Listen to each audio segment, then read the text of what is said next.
Hello, ladies and gentlemen, and welcome again to Syriana Analysis. I'm your host, Kirk Almasian. Thank you very much for tuning in to our Cold War 2.0 with our dear friend Tarek Chiril. Omar, how are you doing, my friend? Fine, I'm fine. How are you, Kivor? I'm good. I'm good. Thank you. Thank you so much, guys, for tuning in, whether on YouTube or on Rumble. And also special thanks to our friend Red Access for moderating the live chat. Please, guys, stay respectful and discuss and debate, share your opinion, learn, and do everything in your capacity to be a to have a positive input on this live streaming. While you're watching this, it would be great help to this show if you just hit the like button and leave a comment so that this stream would reach to more people. Today, we're going to discuss the new national security strategy of the United States, its implications on the world, especially on Russia, China, and also the European Union. Then we will show you a video, a very cringe one, and it should really terrify you. And that is for Mark Rutte basically saying Europe should be ready for a very big war. He doesn't say it's against Russia, but probably that is the case. And then we will move a little bit to Venezuela, and we'll try to link it also with Israel and Gaza and Tucker Carlson's visit to Doha.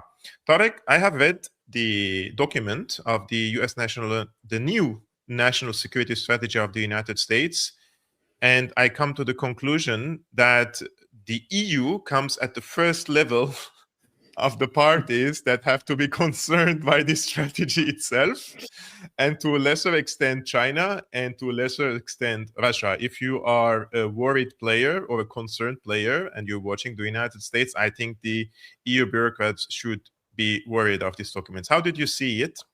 And how do you think this strategy will have an implication? What type of implications will it have on the global scene? Yes, I agree with you. Certainly that Russia and China have less to worry about regarding this particular national security strategy that was now issued than the EU, or let's say NATO, EU, Europe, if you want to be very precise. So we include the United Kingdom as well, right? Yes.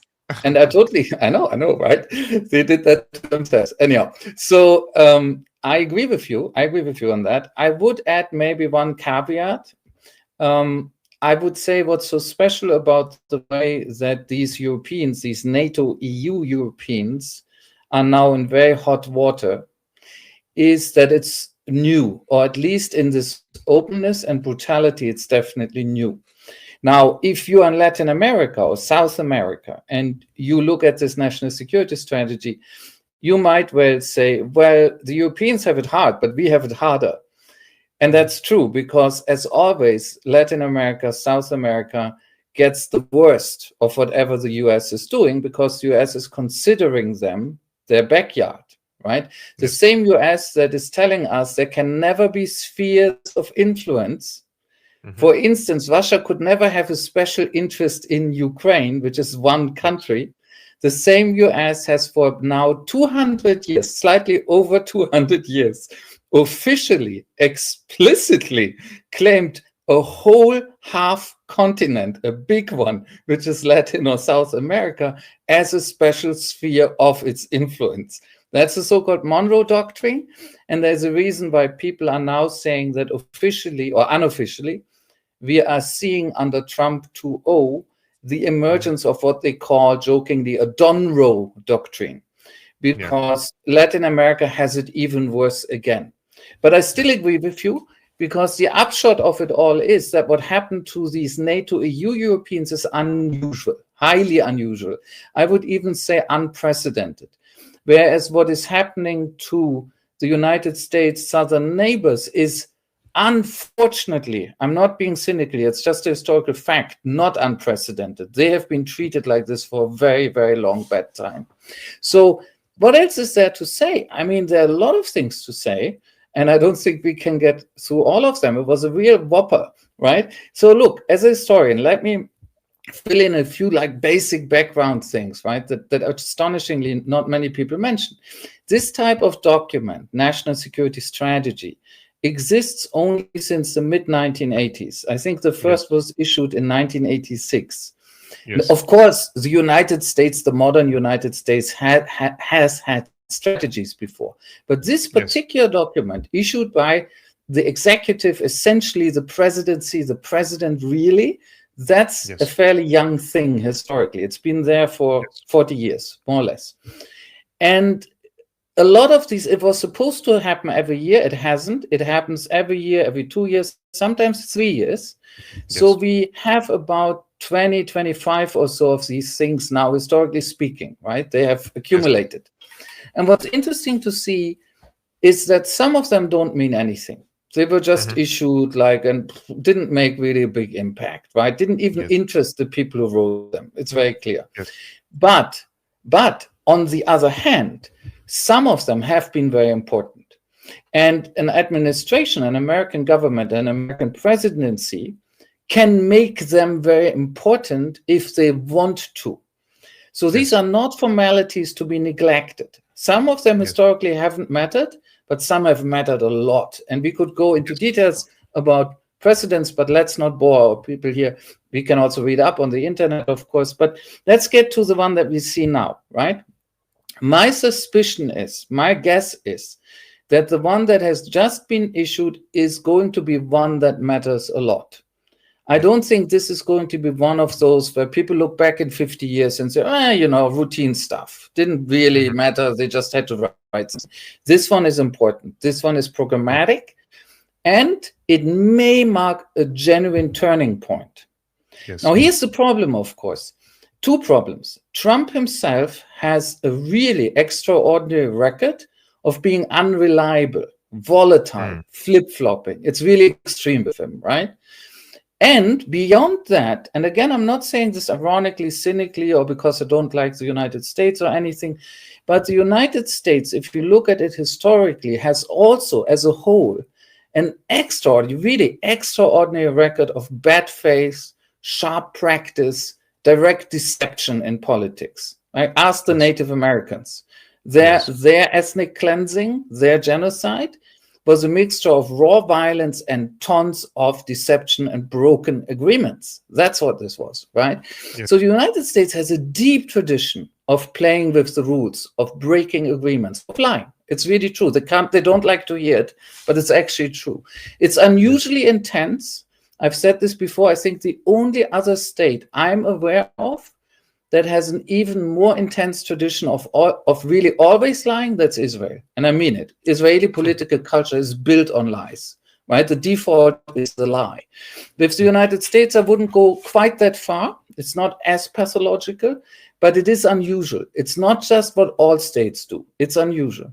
So when you have these two factors of unreliability, I realize immediately you can't go that far predicting things from this document, right? Because they may actually apply it or they may not apply it, or maybe tomorrow they change their mind, right? But I like you, I think, I am inclined to take this very seriously. I think this will have consequences. I think, and I may be proven wrong, but my guess is that this is serious and that real policies will follow for a while, for a considerable time. And what is happening here is, I believe, that the United States is very clearly doing two things to NATO, EU, Europe. It's telling them you are no longer important. It's telling them you are, to some extent, even a sort of adversary. That word isn't used, but it's there. It's between the lines. And when you take it all together, what it seems to be saying is that regarding these EU, NATO, Europeans, we don't like the current leaderships. We don't like Brussels. We don't like Berlin. We don't like Paris. We don't like London. We like a certain image of Europe, but that image is associated for this administration, for Trump and his people, with the new right. It's associated in France with the Rassemblement National, in Germany with the AfD, in the UK with Farage, Reform UK people, right? And they're signaling this very clearly. And it's been understood. In Germany, you had a very influential, I would say very unfortunately, very influential foreign policy expert of the mainstream conservatives who are formally in government now, In reality, it's the SPD, which is in government. Let's not Mhm. get into details. But you had this mainstream German conservatives really saying, this is terrible. Norbert Röttgen, the US has basically warned us, threatened us that they will intervene in our politics, in our domestic politics, right? A Yeah. mainstream CDU conservative. And of course, Yes. as a historian, what I want to say to them, hey, welcome, wakey, wakey. They've been doing this since 1945 all over Yeah. Europe, Yes. except they didn't do it to you. They did it to Yes. socialists and communists, right? And you Exactly. never complained because No. you were their collaborators. They Yes. intervened in our domestic politics on your behalf. You were the Yes. quislings. And the Yes. irony is that they're now turning around and saying, you know what? You Hmm. people, the conservatives, the mainstream, you are our enemies now. Mhm. And the insurgents from the right, they are our new besties now. Yes, yes.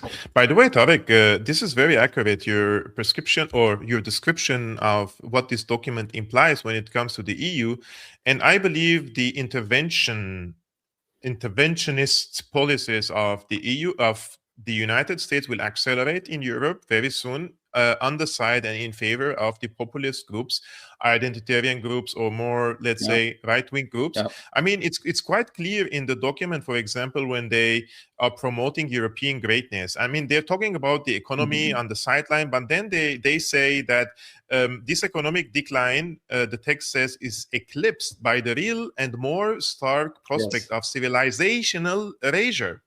And yes, according to Washington, this is they're blaming the supranational bodies like the EU.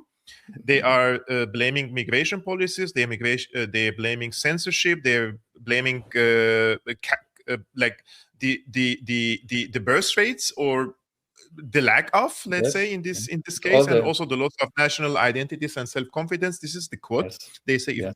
if current trends continue, the document warns, the continent will be unrecognizable in 20 years or less. And afterwards, this is also very important, they are actively calling for interventionist policies by saying cultivating resistance to Europe's current trajectory within European nations. And this means literally supporting political parties in Europe against the establishment parties, the current ones, to rebuild a new establishment basically in Europe. And Yes, this one is in favor of the AFDs and yes. the likes in other countries. Mhm. You know, I mean, it is in some way very ironic, right? I don't want to pump this theme, but it is ironic because it's a moment where this US administration is really humiliating and threatening some of its most loyal servants in the world. And those are the current European establishments. And they have been even recently. You can even write this story in the future. Historians can write this as failed appeasement. You know how Tim Snyder and Applebaum always go on about how we must Yeah. not appease Russia. Yes. So the problem in Europe is not appeasing Russia. We haven't been appeasing Russia for a long time. The problem is we are appeasing the US. And it's very concrete. Look, they're getting this enormous kick in the shin, not to say up the butt, after January, after a total capitulation in a massive tariff war, which ended in a completely lopsided defeat Yes. of the NATO EU Europeans. It wasn't an agreement. It wasn't a compromise. It was total defeat and capitulation on the EU European side. We all remember Ursula von der Leyen sitting next to Trump in Scotland like a little schoolgirl. There is no other way. Looking, demurely, but she was really selling out the interests of European industry up and down the continent. And we have behaved like this also with respect to, for instance, NATO.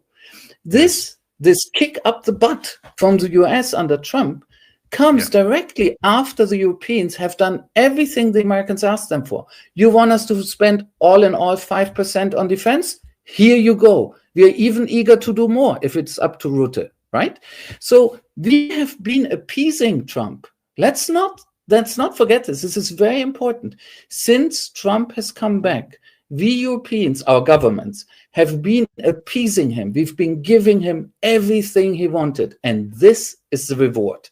This is the reward. A massive stab in the back from the Trump administration. It is ironic, right?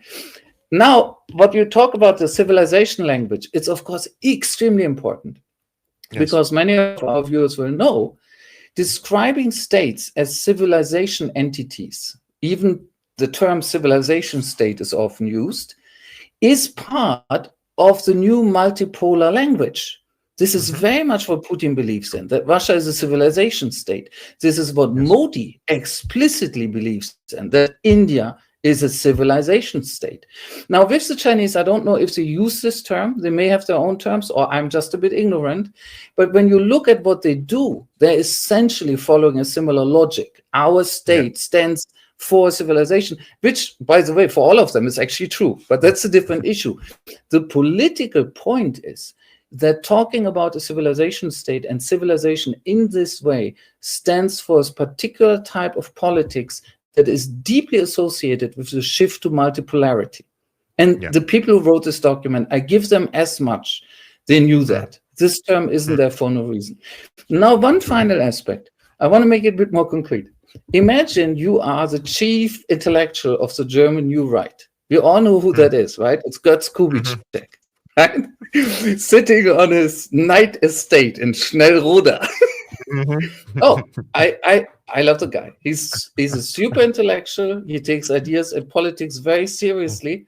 That's my kind of guy. Except he's very far on the right, and I'm probably very far on the left. But at least you can listen to him without getting horribly bored, because he's a very serious intellectual. Now, you are Götz Kubitschek. You're sitting in your Schnellroda, in your little castle in East Germany, and you see this NSS.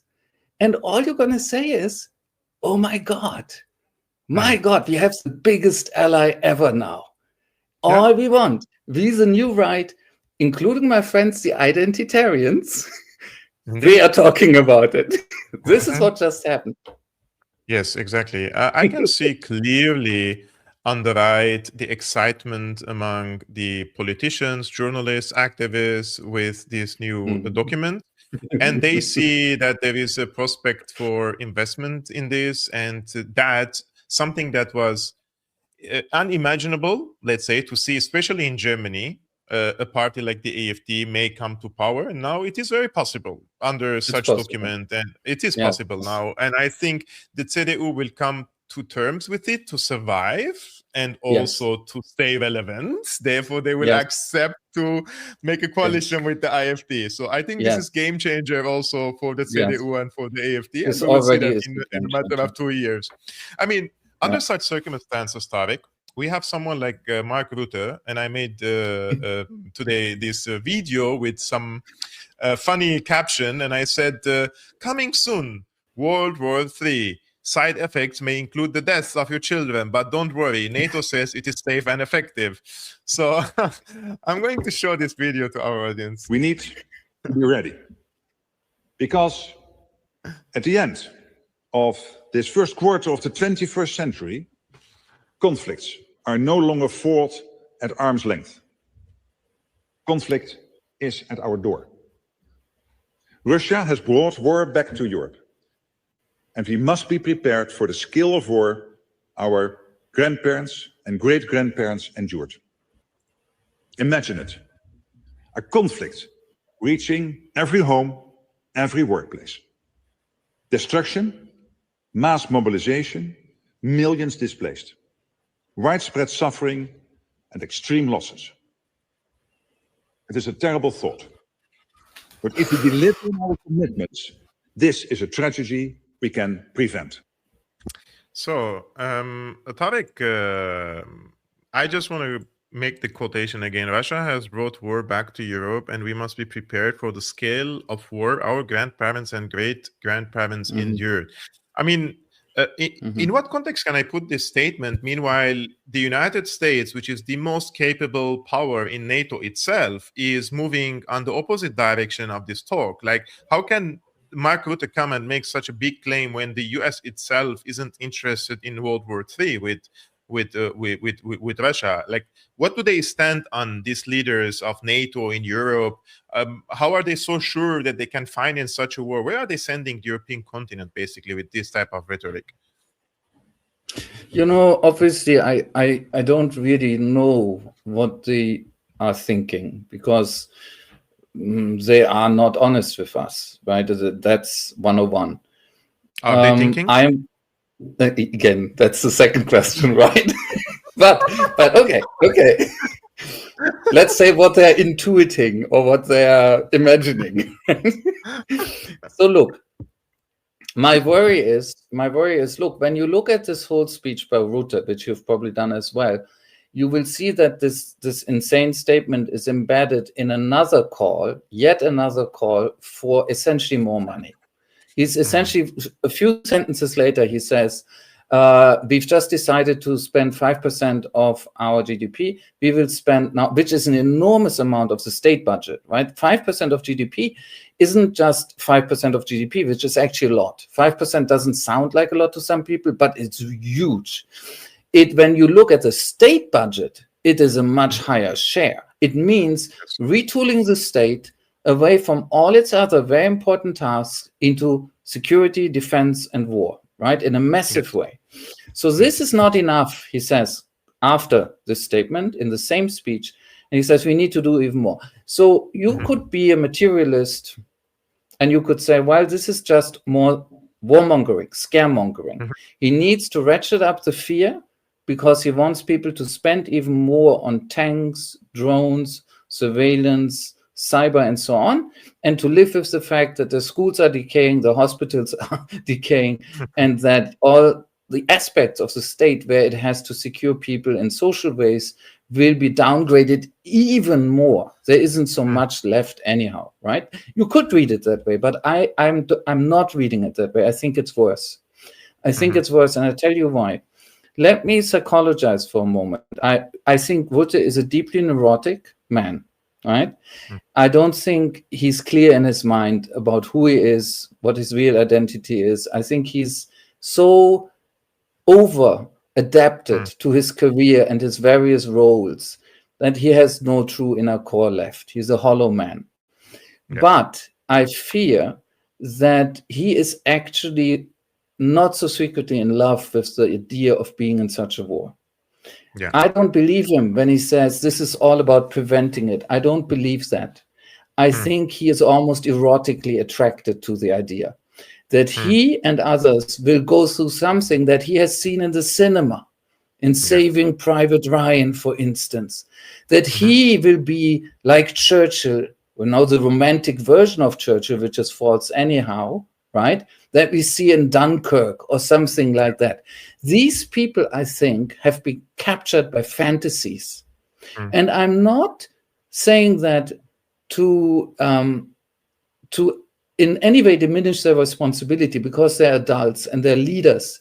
And it is a terrible error and a terrible flaw and a moral and intellectual failure that they indulge in this. So I'm not saying these poor people have been captured in that sense, but I'm saying they live in a fantasy world, much more than Putin, by the way, who's much more connected to reality, whether you like him or not.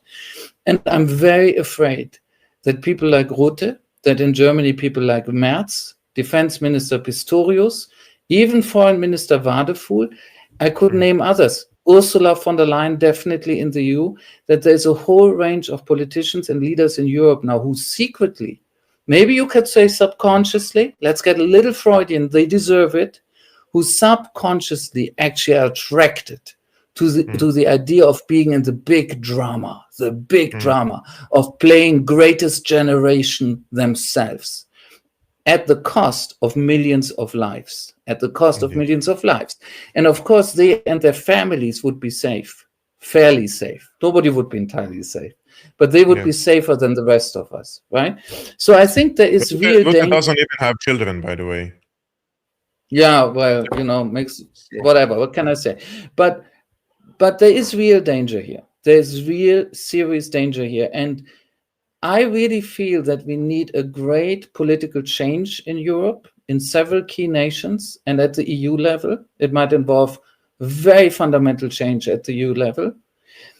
to avoid being driven into a very grave danger of massive war, which is entirely avoidable. Thought experiment. Imagine Rutte had come out and said, the situation is horribly tense. There has been a war of several years between Ukraine and Russia, and we both know it's actually bigger. It's a proxy war too. And then he had said, we need to finally find a way to resolve this without further escalation. And he would have said two things. He would have said, I believe in security. Let's keep spending. Okay, I grant you that. But then he would also have said, I also believe in negotiations. Let's open channels with the Russians and talk, seriously talk about compromise. Okay, to be on the safe side, we are modernizing our armies, we spend, fine. But on the other hand, we negotiate and we talk seriously, not like we did in the last years, which isn't serious. We really look for quid pro quo, new compromise. He hasn't said that.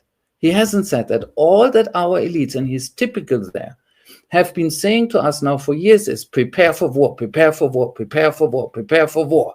They never say there is a grave danger of war. We must prepare, but we also must try to avoid it by diplomacy. You may then disagree with the balance, but that is a fundamentally understandable statement. That's a plausible political statement. But if a leadership reduces everything only to the option of war, you are in a very pathological and very dangerous place. And that's where we are right now, I'm afraid, in key countries in Europe. Let me add one point, because I can't let it stand the way he said it. He said Russia brought war back to Europe.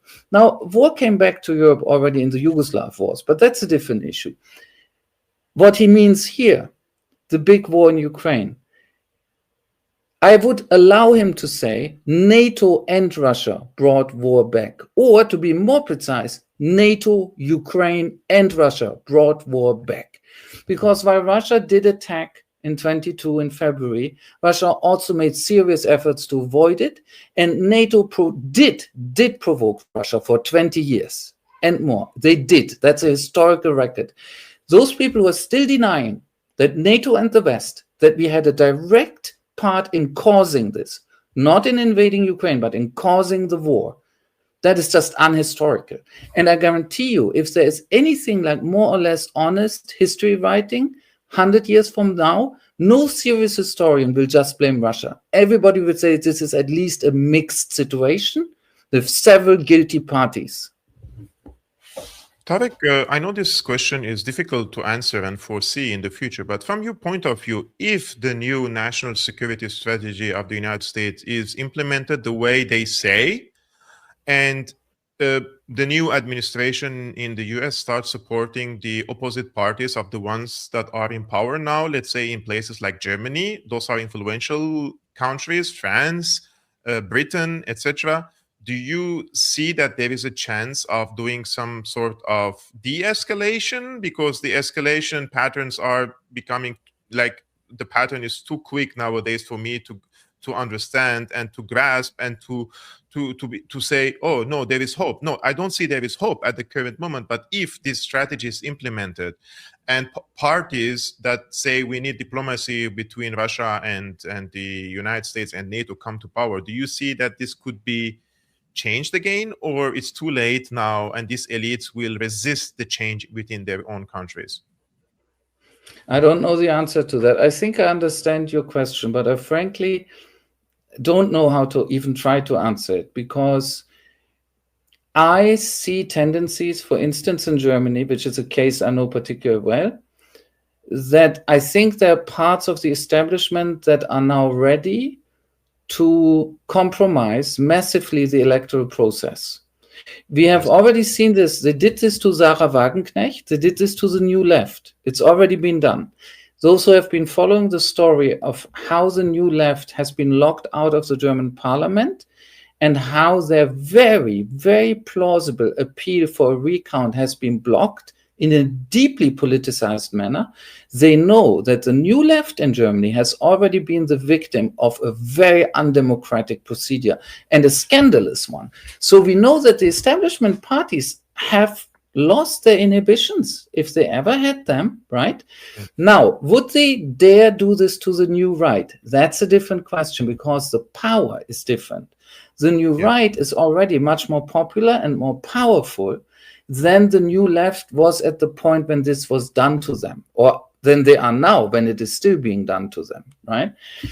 Would they dare do this to the AfD and its many, many voters? I can't tell. Would the French state under Macron actually dare finally try to prohibit the Rassemblement National? They took out Marine Le Pen, but it didn't help them because they got an even more dangerous leader of the RN now, which is Bardella. So it didn't work. Would they dare go farther? Would they dare abolish an election? Would they dare go Romania, right? We know what happened in Romania, and that was an EU policy. They directly compromised elections massively. Would they dare go Moldova, where the procedures were a little less direct, but still blatant? Would they bring these methods that they've used up until now sort of on the fringes to the center and practice them in Germany and France or in the UK? We don't know. But then we also don't know what would happen. We know Macron is deeply unpopular, same for Starmer and same for Merz. Are these leaders who would even be able to actually repress a political legitimate victory of the new right without the whole system breaking down and people saying this is enough? We are rebelling. You get a color revolution on your own hands now. We don't know. What role would the United States play? Would they actually come in as they have done in other places? We've just never been on the receiving side. Would the United States do a color revolution with the AfD in Berlin? Is that inconceivable? No, it's not inconceivable because that's what they do when they want to, right? It's just a different flavor now. So that's why I'm saying to you, I can't answer your question. But one thing I think is very clear. We are at a very volatile moment. I really don't think things are going to stay the same for a long time. So, Tariq, I will just mention a few things. I will also mention what our moderator says about this, or he is asking you a question. I think they cannot do to the AfD what they have done to BSW, Sarah Wagenknecht's party, because of the one factor that you mentioned, that the party has become too big to do the same, but also the public opinion in Germany is changing rapidly. Like, you can objectively see the people who were shy to speak up their mind about politics or express their bitterness about certain politics or what they're seeing with their own eyes in the streets. Now you see clearly the Germans are like, the cup is full, so they're talking. And I see in the past 2 weeks also, it seems that there is some social media algorithms probably changed for those who are on X or on Instagram and on TikTok. And I'm seeing I'm still shadow banned. I'm all of a sudden started seeing a lot of videos of Germans basically complaining about whether rightfully or not, thousands of Syrians, Jolani supporters, going to demonstrate in the streets, and then they are breaking into the Weihnachtsmarkt, the Christmas markets, and they are yelling some Islamic slogans. So they're like, as if, the Germans, they like the Weihnachtsmarkt, like, we have set the red line here. You're not coming here. This is our Glühwein. This is our tradition. You're not coming here. So I see clear indication that the people are upset. So if they try to ban the AfD, I think there will be more social backlash than they would expect. So I don't think they will dare to do that. And the second thing that our moderator asks is, I don't get what was dangerous about Rassemblement National that Tariq is talking about. I don't know if this pronunciation is... Rassemblement National, Look, let me put it like this, right? Everybody knows that the new right isn't my club, okay? But what I was trying to refer to right now was something else. I meant to say they are dangerous for the political system in France. Now, of course, I'm not naive either, because we have seen this in Italy, right? When somebody like Bardella breaks through, and you can see signs of him already, or if Weidel breaks through into power, right, in Germany, they usually also are co-opted, like the Mamdani AOC game. So in this sense, of course, I'm not trying to say that these people will be revolutionaries. They are not. They're not revolutionaries. They want power, and they have their own ideologies. I take that seriously. But they're not people who are going to smash the system, because they also want to profit from the system once they take it over. This is very common. But to the establishment as it is now, to the radical center, they are dangerous. One reason is that there's simply massive competition.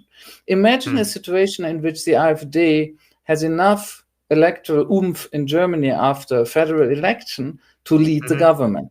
It would probably be a coalition. The CDU would de facto or explicitly split.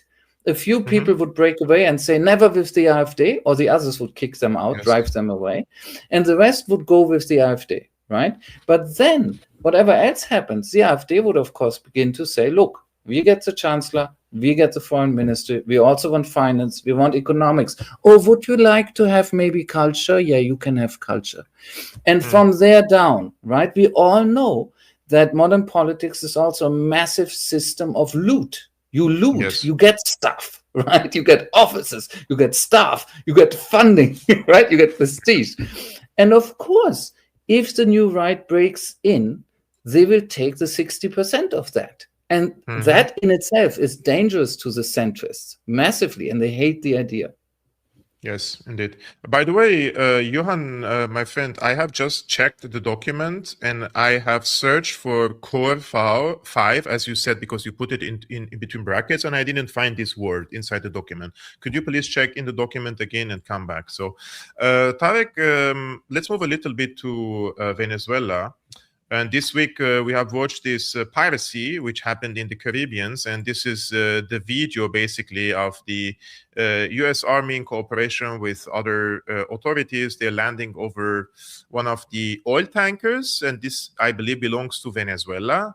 So they're hijacking or taking over it in broad daylight, as you see, guys. And they have published this video online. And this is Attorney General Pamela Bondi says that the Federal Bureau of Investigation, Homeland Security Investigations, and the U.S. Coast Guard, with support from the Department of War, executed a seizure warrant for a crude oil tanker used to transport sanctioned oil from Venezuela and Iran.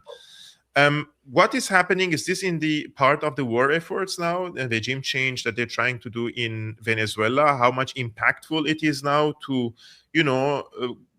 impose a siege? How practical it is, let's say, to impose such a siege on Venezuela in the waters, try to hijack every tanker coming and leaving Venezuela, whether it is for Iran or not? Here's the problem I experience with that question, because how practical that is for the US, I think depends on the resilience of Venezuela. Right. And I don't know enough about Venezuela. I've never been there. I don't have an intimate sense of it, right, to judge that at all. It may be a very resilient society and a very resilient government where you can dash out a lot of this sort of damaging them, creating costs for them, and they just won't budge. I mean, Iran is a classical case of a country and governments that have been put under enormous pressure, but they're still there. Cuba is perhaps the most classical case. I mean, they've been battered in the same region, actually, by the United States since the early 1960s, and yet they're still there, and they also haven't been regime changed. So it's hard. It's very hard to predict which societies and governments can resist such a campaign and which don't. And I don't know enough about Venezuela internally, but I would say one thing. I don't think you can simply assume that the United States will get what they want. But the problem with that is, of course, that the United States tends to get very, very mean and violent when they don't get what they want. They tend to escalate, right? This is already an escalation.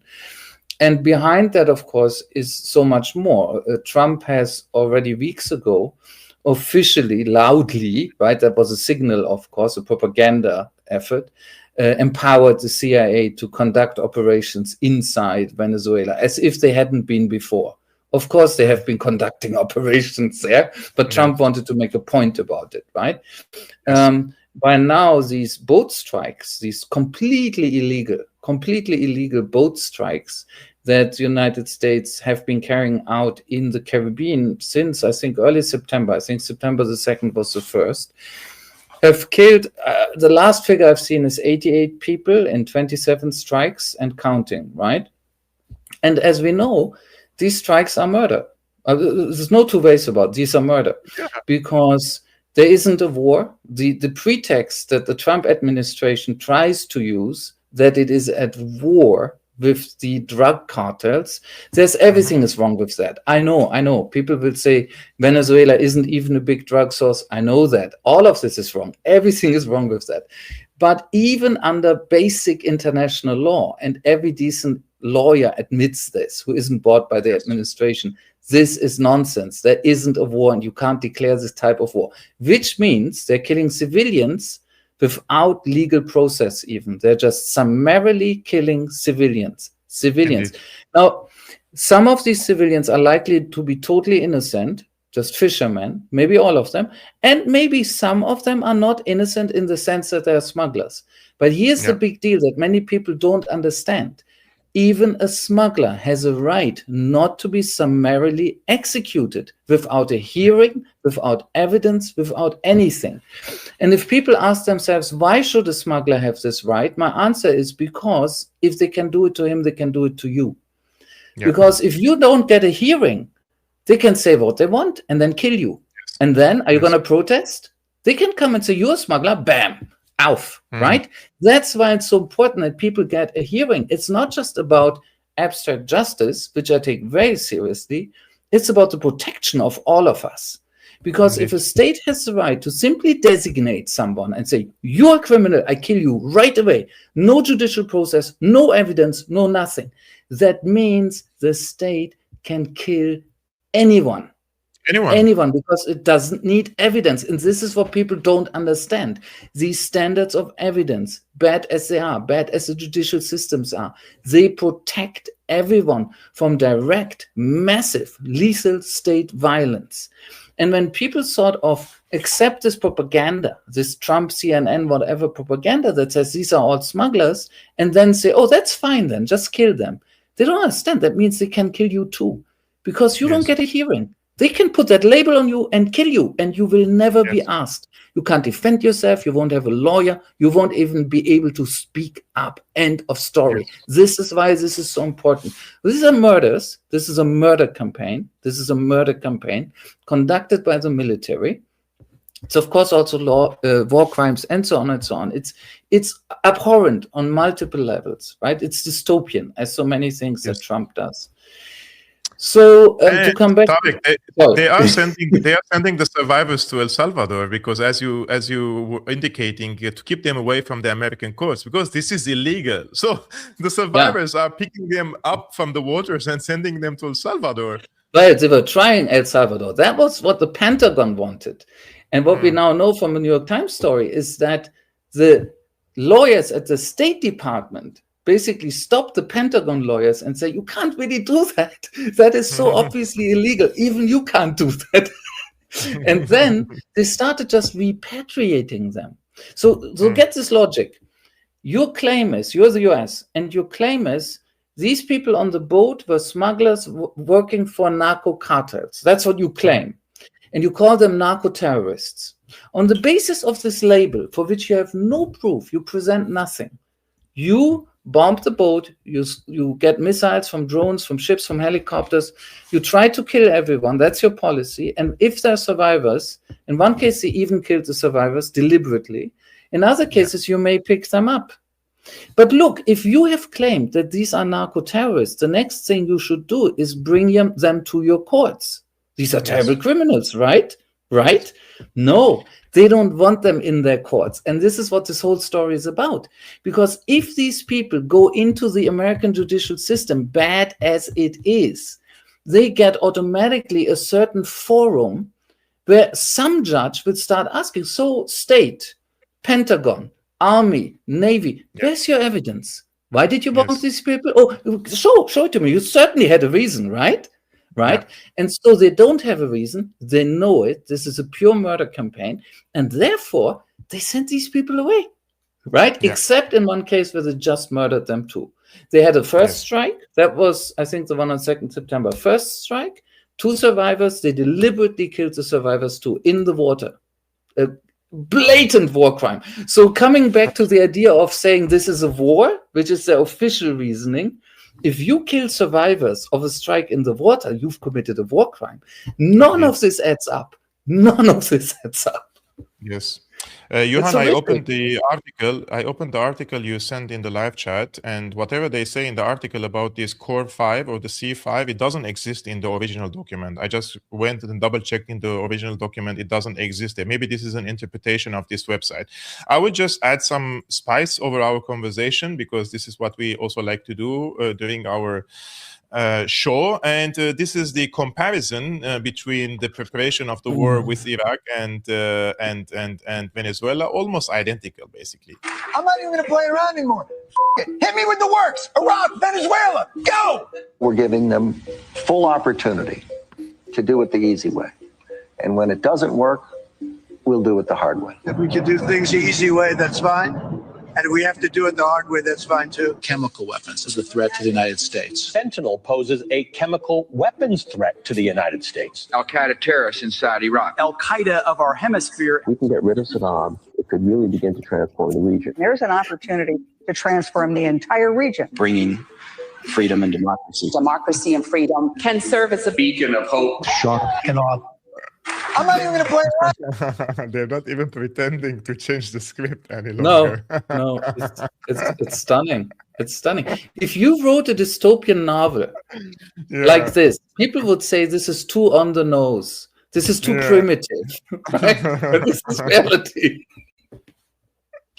I really love this video, because you sometimes we do 50 minutes of 1 hour of podcast, and then one comedian can sum it up in like a 40 second. And Kevork, I don't want to push this point too far. First of all, because I don't want to offend people actually anywhere except certain people in government.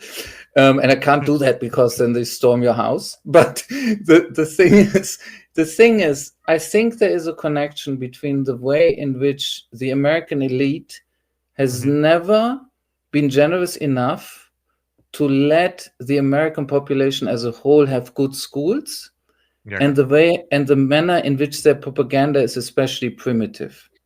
Yes. And I'm not holding this against ordinary Americans. I'm holding this against their elite, because it's an elite that is almost obsessed with it's weird when you see what a low reputation teachers have in the United States, how badly they're paid, how badly many schools are equipped, and all of this.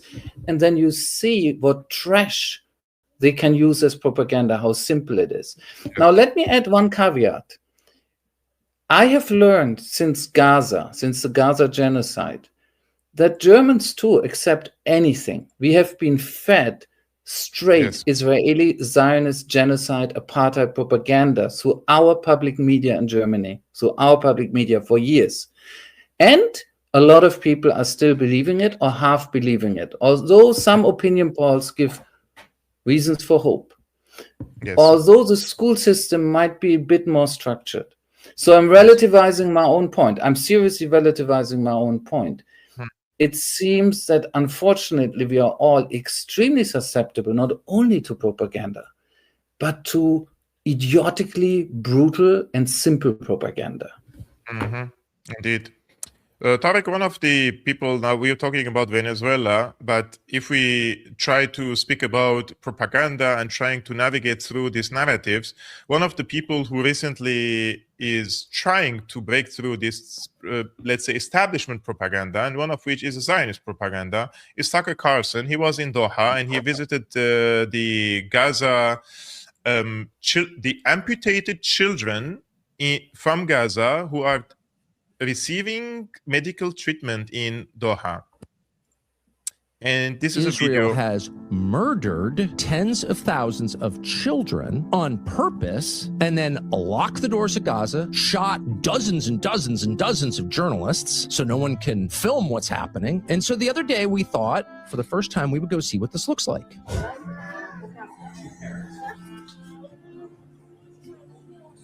What the hell?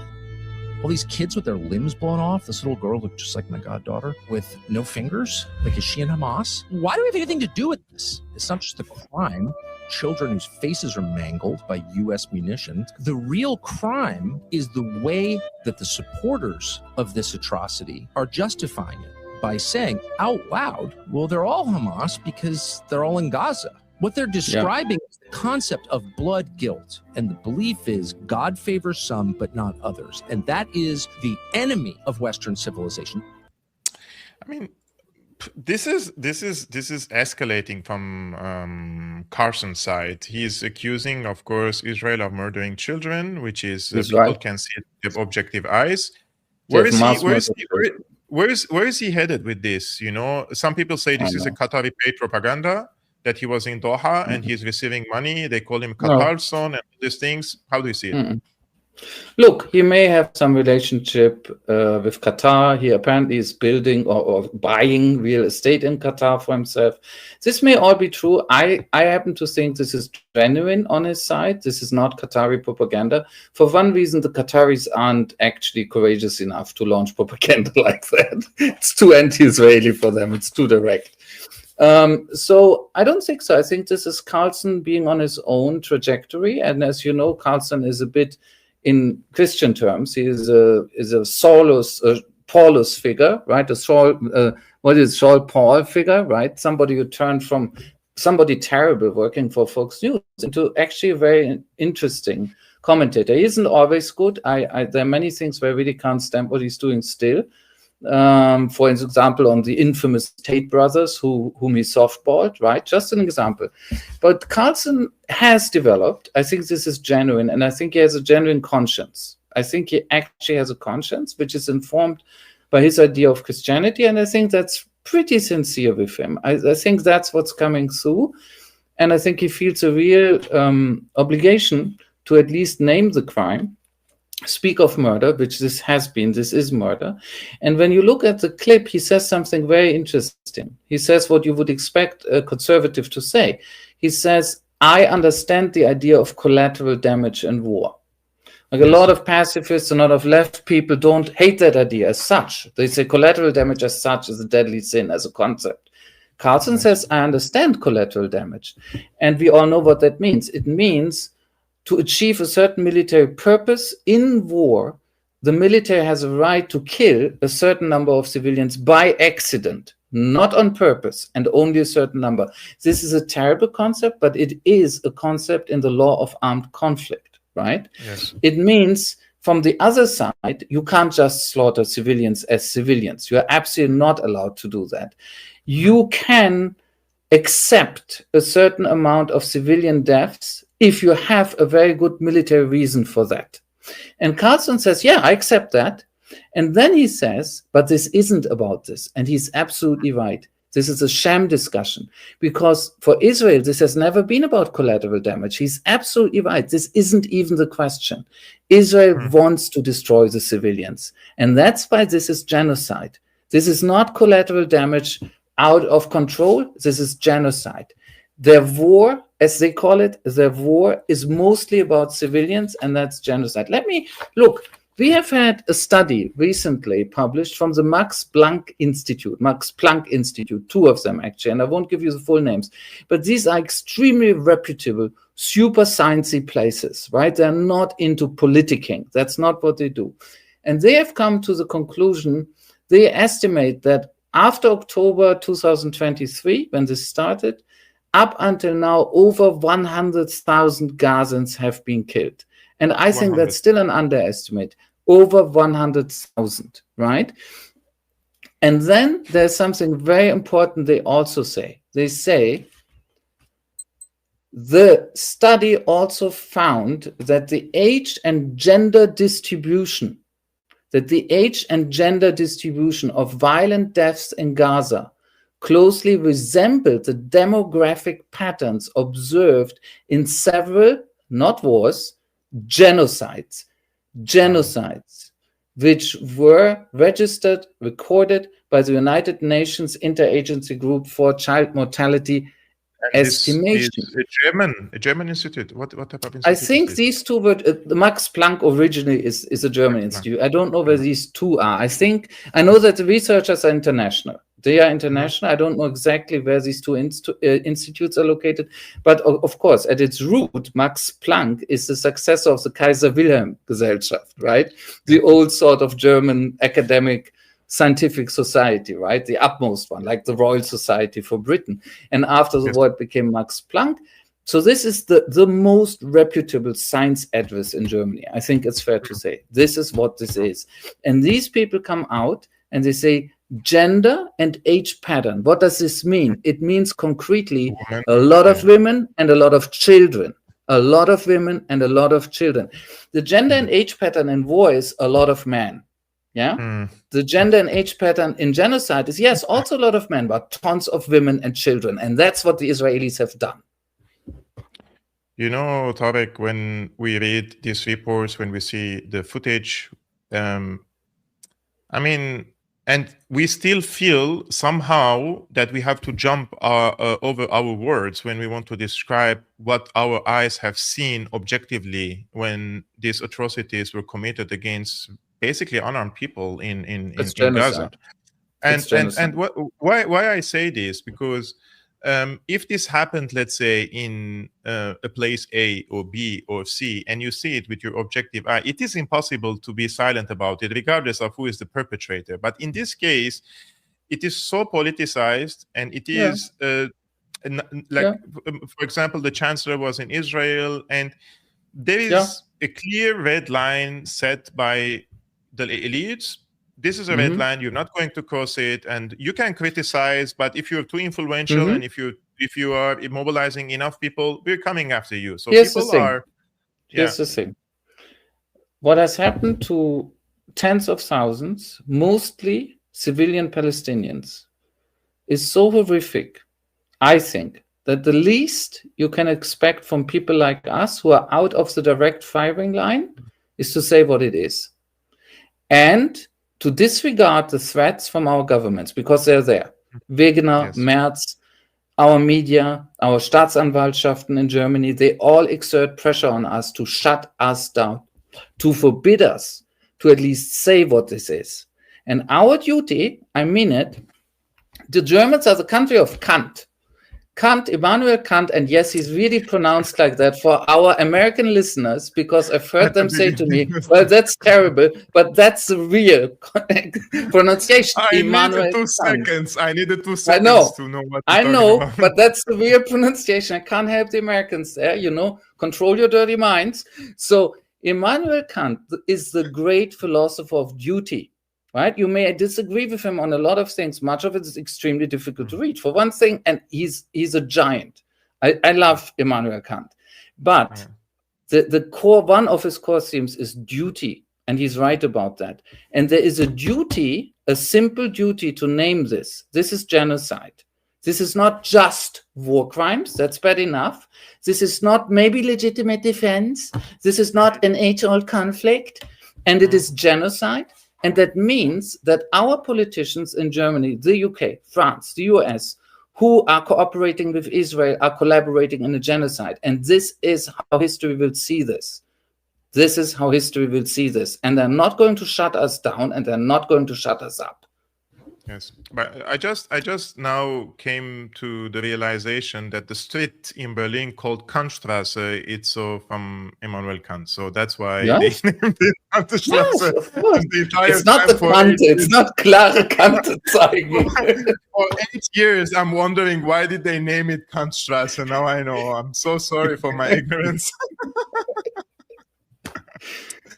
Guys, I know that the time is up. It's over 1 hour. I would like always to continue this discussion with Tarek. He's a brilliant analyst, historian. He brings lots of perspective to our show. So if you're watching this, I would like to show you his Twitter account or X account where he is basically... I have been buried. Been buried by Elon and his people. So we're trying to bring this number up, 17,000. Can I say for once why this happened, I think? At the beginning, I couldn't believe it, but I think it's really the reason. When the Israeli campaign started, Elon Musk allowed himself at least twice to be massively instrumentalized by the Israelis. And I wrote about it and published it. And I think that actually got me on the blacklist forever. I think this is a personal vendetta. I literally think so now. I think he's that small. Look, you can see the handler at Tariq Chiril Amar, and his name Tariq Chiril Amar. Please go and hit him a follow if you're on X. I think there is a way to bring his suppression up on the ladder. So I was also shadow banned for some time. So please do that, guys. It's important to amplify voices like Tariq on also X, not only on YouTube. But if you're watching on YouTube or on Rumble, I thank you so much for tuning in today. We were around 700 people watching between YouTube and Rumble. Those are great numbers.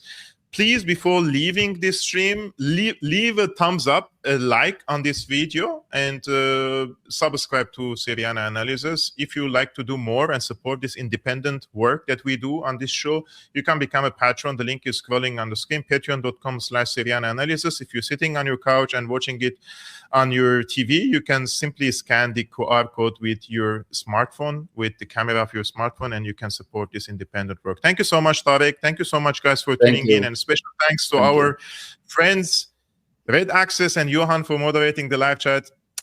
And we will see you next week, guys. Salam. Bye-bye.